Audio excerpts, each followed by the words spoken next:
Hello అండి, అందరికీ నమస్కారం. పచ్చి కొబ్బరితో సుజీ రవ్వతో లడ్డు తయారు చేశాను. ఇప్పుడు చలికాలం కదండి, బోన్స్ బలంగా ఉండడం కోసం హెల్దీకరమైన లడ్డూలు తయారు చేస్తున్నాను. పచ్చి కొబ్బరి తీసుకువచ్చి ముక్కలు కట్ చేసి శుభ్రంగా కడిగి మెత్తని పేస్ట్లా తయారు చేసి పక్కకు పెట్టుకున్నాను. స్టవ్ వెలిగించి కడాయి పెట్టుకొని నీళ్లు వేసుకొని బెల్లం వేసి తీగ పాకం వచ్చేంత వరకు కలిపి పెట్టుకున్నాను. సుజీ రవ్వ కొంచెం వేడి చేసుకొని పచ్చితనం వెళ్ళేంత వరకు కలిపి పెట్టుకోవాలి.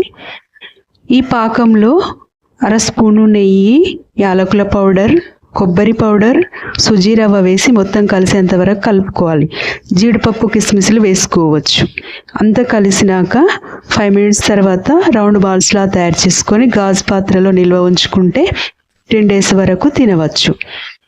పిల్లలు పెద్దలు ఎంతో ఆరోగ్యంగా ఉండడం కోసం ఇలా తయారు చేసుకొని